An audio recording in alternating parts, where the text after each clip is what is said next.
12월 22일 오늘의 말씀은 미가 2장 1절에서 13절입니다.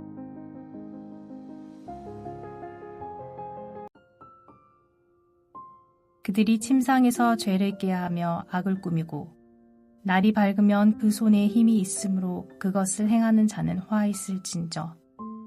밭들을 탐하여 빼앗고 집들을 탐하여 차지하니 그들이 남자와 그의 집과 사람과 그의 산업을 강탈하도다.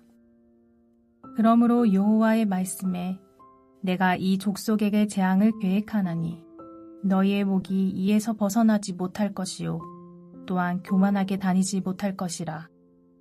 이는 재앙의 때임이라 하셨느니라. 그때에 너희를 조롱하는 시를 지으며 슬픈 노래를 불러 이르기를 우리가 온전히 망하게 되었도다. 그가 내 백성의 산업을 옮겨 내게서 떠나게 하시며 우리 밭을 나누어 패역자에게 주시는도다 하리니 그러므로 여호와의 해 중에서 분깃에 줄을 댈 자가 너희 중에 하나도 없으리라.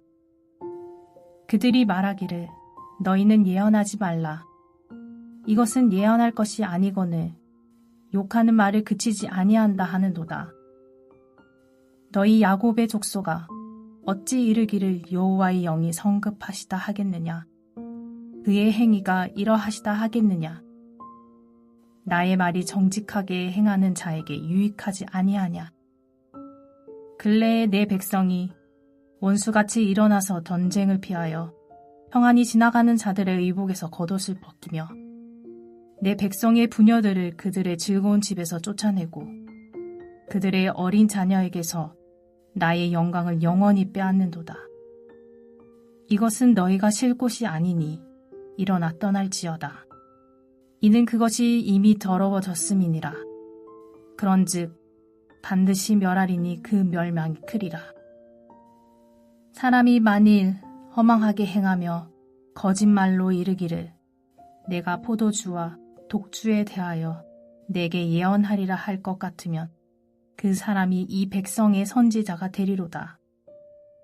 야곱아, 내가 반드시 너희 무리를 다 모으며 내가 반드시 이스라엘의 남은 자를 모으고 그들을 한 초소에 두기를 보스라의 양떼같이 하며 소장의 양떼같이 하리니 사람들이 크게 떠들 것이며 길을 여는 자가 그들 앞에 올라가고 그들은 길을 열어 성문에 이르러서는 그리로 나갈 것이며 그들의 왕이 앞서가며 여호와께서는 선두로 가시리라. 미가서 2장 1절에서 13절 말씀을 함께 묵상하겠습니다. 지난주 금요일에 유다서 개론을 했는데요. 유다서가 한 장이라서 유다서가 벌써 끝이 났습니다. 어제부터 다음 주일까지 미가서 말씀을 묵상합니다. 그래서 오늘은 미가서 개론을 하도록 하겠습니다. 여러분, 올해 말씀 묵상을 잘 하셨는지요? 제가 우리 교회에서 6년째 새벽 말씀 묵상을 준비하여 유튜브에 업로드하고 있는데요. 제 노트북 폴더에 보면 신구약 성경 전체를 설교한 파일이 저장되어 있습니다. 개인적으로 6년 동안 새벽 말씀 묵상을 하고 업로드하는 일이 쉽지만은 않았지만 돌이켜보면 저에게 아주 큰 유익을 주었습니다. 6년 동안 이렇게 하다 보니 이전보다 성경을 더 잘 이해하고 해석하고 또 제 나름대로의 패턴과 성경을 보는 관점이 생겼습니다. 이전에 성경을 몰랐던 것은 아닌데 6년 동안 성경을 이렇게 보니 성경을 조금 더 깊이 보게 되고 또 새로운 것들이 보인 것입니다. 그렇게 생각해 보면 성경은 참 희한한 책입니다. 복음과 비슷하죠. 어떻게 보면 심플하고 간단한 내용이어서 어린아이들도 잘 이해할 수 있지만 때로 보면 볼수록 깊고 심오합니다. 아마도 성경을 기록한 성령 하나님께서 심오하고 깊은 분 때문이 아닐까 싶습니다. 오늘 미가서 살펴보겠습니다. 첫 번째로 미가 선지자가 활동했던 시대적 배경을 살펴보겠습니다. 모든 선지서의 특징은 대부분 정확한 시대와 배경을 알고 있다는 것입니다. 이는 하나님의 말씀이 백성들에게 선포될 때 그 시대와 상황 속에서 하나님이 하고 싶으신 말씀이 전해졌다는 뜻이지요. 미가서도 그러합니다. 미가 선지자는 주전 8세기 후반 남유다의 요담, 아하스, 히스기야 왕 시대에 활동했습니다. 이 시기는 국제 정세와 국내 정세가 모두 매우 불안하던 때였습니다. 우리가 잘 알고 있는 대로 당시 고대 근동을 장악했던 나라가 아수르입니다. 아수르는 강력한 군사력과 폭력적 방식으로 주변 나라들을 짓눌렀습니다. 마치 20세기 초 일본이 조선에게 한 행위와 비슷하게 주변 나라를 침입하고 쓰러뜨렸습니다. 이런 상황은 북이스라엘도 피해갈 수 없었습니다.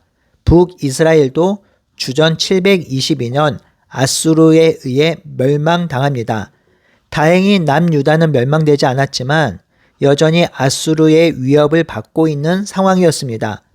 상황이 이렇다 보니 남유다는 아수르로부터 생존하기 위해 주변 나라와 군사적 동맹을 맺으려 했습니다. 때로는 애굽을 의지하려 했고 때로는 바벨론을 의지하려 했습니다. 이런 상황 속에서 나라의 지도자들과 왕들은 각자의 생존을 위해 다양한 방법으로 애를 썼습니다. 이런 상황 속에서 하나님이 기뻐하지 않는 행위를 한 지도자들과 왕들이 존재했습니다. 특별히 이 지도자들이나 왕들은 악한 행위를 통해서 자기들 살기에 급급했습니다. 백성들은 언제나 뒷전으로 밀려났던 것이죠. 그러니 백성들의 삶은 언제나 공공했고 핍박을 받았습니다. 이런 상황이니 경제적으로도 힘들 수밖에 없었습니다. 강대한 나라와 손을 잡고 도움을 받으면 반드시 돌려주어야 할 대가가 있지요. 바로 조공입니다.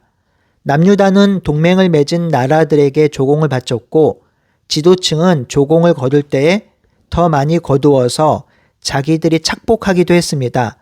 마치 로마 제국의 세리와 비슷했습니다. 그래서 예수님 시대의 세리들은 이방인 취급을 당했지요.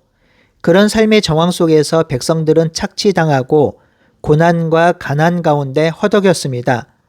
이처럼 8세기 이스라엘의 상황은 풍전등화와 같았습니다. 외교적으로는 불안하고 경제적으로는 위축되어 있으며 정치적으로는 백성이 아닌 강대국을 섬기는데 혈안이 되어 있었습니다. 그러다 보니 불의가 판을 치고 불법이 활개쳤습니다. 이런 시대 속에서 하나님은 미가 선지자를 부르셔서 하나님의 말씀을 전하게 하신 것이지요. 두 번째로 8세기 선지자들을 잠시 살펴보겠습니다. 여러분, 이스라엘 역사 가운데 가장 많은 선지자들이 활동했던 시대가 바로 8세기입니다. 왜냐하면 하나님의 말씀을 따르지 않는 지도층과 이로 인해 고통받는 백성들이 넘쳐났던 시대였기 때문입니다. 불의와 불법이 만연했기 때문에 이 8세기에 선지자들이 왕성하게 사역했습니다. 하나님은 계속해서 반복해서 선지자들을 부르시고 그 말씀을 전하게 하신 것입니다. 이 비슷한 시기에 하나님의 말씀을 전한 선지자들이 바로 아모스, 호세아, 이사야, 미가입니다. 그러니 미가는 혼자서 외롭게 하나님의 말씀을 전한 것이 아니라 함께 외쳤던 선지자들이 있었습니다. 우리가 너무나도 잘 알고 있는 아모스 선지자는 공의와 정의를 외쳤지요. 오직 공법을 물같이 정의를 하수같이 흘려보내라고 외쳤습니다. 창녀 고멜과 결혼함으로 잘 알려진 호세아 선지자는 하나님의 사랑과 인애를 강조하며 배신한 아내를 끝까지 품으라는 하나님의 마음을 전했습니다. 선지서 중에 가장 긴 내용을 기록한 이사야 선지자는 예루살렘과 왕궁을 중심으로 하나님의 거룩하심과 남은 자의 소망을 선포했지요.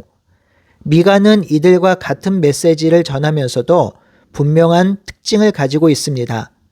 미가는 왕궁의 선지자가 아니라 시골 출신 선지자였습니다.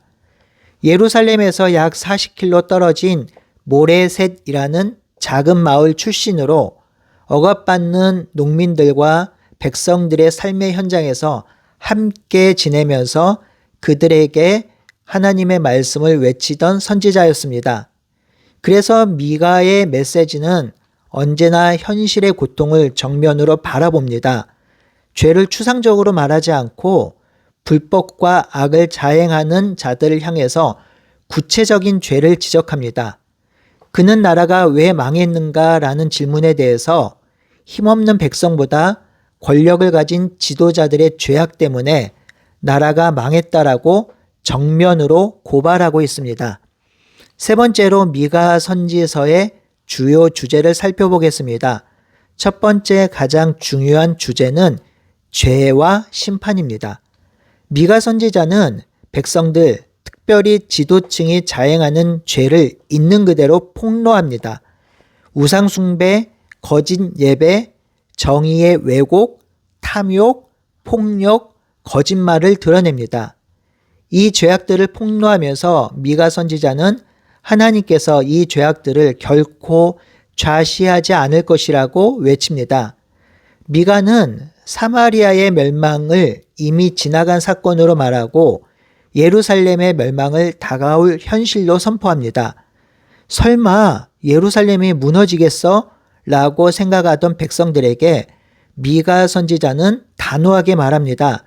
하나님의 뜻을 떠나고 율법에 순종하지 않으면 예루살렘도 무너질 수 있다. 하나님께서는 제 위에 성전을 세우지 않으실 것이라고 말합니다. 미가 선지서의 중요한 두 번째 주제는 회개와 남은 자 사상입니다. 구약 성경을 관통하는 가장 중요한 신학 중 하나는 남은 자 사상입니다. 하나님은 남은 자를 세우셔서 결국 하나님 나라 역사를 이끌어 가신다는 것이지요. 미가 시대의 불법과 부정, 그리고 백성들을 억압하고 빼앗는 시대가 되었지만 하나님은 경외하는 백성들을 남겨두시고 그 백성들을 통해서 하나님 나라 역사를 이루어 가신다고 하시죠. 이 사상이 미가 선지서의 중요한 주제 중 하나입니다. 세 번째 중요한 주제는 언약과 소망이지요. 미가는 사람에게 소망을 두지 않습니다. 사람에게 소망과 희망이 있다는 것은 그 사람과 함께 하시는 하나님 때문이며 하나님의 언약 때문에 사람에게 소망과 희망이 있다고 여깁니다. 하나님께서는 아브라함과 언약을 맺으셨고 그 언약을 이루어 가시는 역사가 구약의 역사이고요. 그렇기 때문에 구약의 역사는 하나님께서 사람을 통해서 하나님의 역사를 이루어가는 역사입니다. 이런 관점에서 미가서도 기록되어 있습니다. 미가서는 하나님께서 궁극적으로 자신이 하실 역사를 이루어 가실 것을 소망으로 외치며 기록된 선지서입니다. 이제 미가서의 특징을 좀 살펴보겠습니다. 미가서는 아주 독특한 구조를 가지고 있는데요. 한 단락에서 심판이 나오면 다음 단락에서 소망이 나오는 것이 보편적으로 기록되어진 성경 방식인데 미가 선지서는 그렇게 되지 않습니다. 심판과 소망이 한 단락 안에서 뒤섞여 나타납니다. 이런 구조를 통해서 하나님은 파괴가 목적이 아니라 회복이 목적임을 신학적으로 보여주고 있는 것이지요. 또한 미가 선지서에서는 미가 선지자의 삶과 인격이 잘 드러납니다. 미가는 불법과 부정을 행하는 백성, 특별히 지도자들을 향해 심판을 외치고는 있지만 동시에 예레미야 선지자처럼 눈물로 탄식하는 선지자로 드러납니다. 이 부분은 오늘날 설교자와 목회자가 본받아야 할 지점입니다. 말씀으로 세상을 바라보고 죄악을 드러내며 그 죄악 앞에서 통곡하며 하나님께 엎드리는 자가 바로 설교자요 목회자인 것이지요. 미가 선지서는 문학적인 관점으로 볼 때 상당히 완성도 있는 문체를 사용하고 있습니다. 다양한 문학적 기법도 사용되었는데요. 특별히 도시 이름을 활용한 언어 유희가 특징적입니다. 또한 애가 형식의 글도 있고 고소 재판의 문서도 있습니다. 미가 선지자는 다양한 문학적 표현과 기법을 통해 하나님의 말씀을 생생하게 선포하고 있습니다. 이제 5번째로 미가 선지서의 구조와 메시지를 살펴보겠습니다. 미가 선지서는 총 7장으로 구성되어 있고요. 크게 3단락으로 나누어 묵상할 수 있습니다. 첫째 단락은 1장과 2장으로 백성의 죄악과 심판을 외치며 남은 자의 소망을 말합니다. 둘째 단락은 3장에서 5장으로 지도자들의 죄를 구체적으로 지적하면서 시온의 몰락을 예언하긴 하지만 동시에 회복을 약속합니다. 셋째 단락은 6장에서 7장으로 언약을 지키지 않는 백성을 향해 고소하고 하나님 앞에서 바른 신앙과 참된 신앙의 본질이 무엇인지 가르쳐 주고 있으며 용서의 고백으로 마무리되고 있습니다. 이 미가 선지서의 중심 주제는 4장과 5장으로 하나님께서 이스라엘 백성과 맺으신 언약을 통해 회복과 미래의 소망이 있을 것이라는 예언입니다. 6번째로 미가서에 드러난 메시아 예언을 살펴보겠습니다. 메시아가 이 땅에 오실 것이란 예언은 선지서에서 가장 중요한 주제이기도 합니다. 이 메시아 예언은 선지서 여러 곳에 기록되어 있는데 대표적인 예언이 이사야서에 있습니다. 이사야서 7장 14절, 9장 6절에서 7절, 11장 1절, 53장 5절에서 6절에 잘 나와 있습니다. 또한 예레미야 23장 5절에서 6절, 미가서 5장 2절, 그리고 스가랴 9장 9절에 메시아의 예언이 드러납니다. 특별히 미가 선지자는 메시아 예수 그리스도께서 작은 마을 베들레헴에서 태어나실 것을 예언합니다. 이는 힘의 중심이 아니라 하나님의 방식으로 오시는 왕을 의미하지요. 미가 선지자가 예언한 메시아는요, 세상을 전복시키러 오는 분이 아니라 남은 자들을 통해 깨진 세상을 회복하고 구원하기 위해서 오시는 분으로 드러납니다. 그런 관점에서 미가서 5장과 6장은 메시아 나라의 그림을 보여주고 있지요. 열방이 하나님께로 나오고 전쟁의 도구가 사라지고 말씀이 시온에서 흘러나오는 그런 모습이 이 본문에 기록되어 있습니다. 이는 신약에서 예수 그리스도를 통해 시작된 하나님의 나라를 바라보고 소망하게 만드는 것이지요. 이제 오늘 말씀을 적용하며 마치겠습니다. 성도 여러분, 미가 선지서의 가장 중심된 구절은 미가서 6장 8절입니다. 우리가 너무나도 잘 알고 있는 찬양의 가사이기도 하지요. 사람아, 주께서 선한 것이 무엇임을 내게 보이셨나니 여호와께서 내게 구하시는 것은 오직 정의를 행하며 인자를 행하며 겸손히 내 하나님과 함께하는 것 아니냐? 라고 말합니다. 사랑하는 성도 여러분, 하나님께서 진실로 원하는 삶이 무엇입니까? 탐욕스럽게 돈을 벌어 배불리 먹고 잘 사는 삶입니까? 높은 자리에 올라가서 사람을 부리며 권력을 쌓는 일입니까? 아니면 내 인생의 즐거움과 쾌락을 누리는 삶입니까? 미가 선지자는 분명히 말합니다. 여호와께서 너에게 구하시는 것은 오직 정의를 행하며 인자를 사랑하며 겸손히 내 하나님과 행하는 삶이라고 말합니다. 여기서 인자는 인애와 자비를 뜻하지요. 하나님께서 원하시는 삶은, 하나님께서 기뻐하는 인생은 인자와 인애와 정의와 자비를 행하며 겸손하게 하나님과 함께 사는 삶입니다. 이것이 바로 구원이며 영생이며 생명입니다. 하나님과 더불어 사는 삶, 하나님 안에서의 삶이 생명, 영생, 구원이 있지요. 이것이 지난 주일에 설교했던 내용이기도 합니다. 성도 여러분, 이번 주간에는 성탄절이 있습니다. 이 성탄절에 우리 예수님께서 오신 이유를 깊이 있게 묵상하며 생각하는 날이 되길 바랍니다. 예수님을 통해서 이 땅에 세워질 하나님 나라를 생각하며 그 하나님의 나라를 하나님의 백성이 어떻게 세워야 할지 고민하며 묵상하며 기도하는 날이 되길 소원합니다. 하나님께서 원하시는 것은 공의와 인자를 행하며 하나님과 함께하는 삶입니다. 이 놀라운 삶을 우리가 누리며 살아가는 한 주가 되길 바라고 소원합니다. 함께 기도하겠습니다.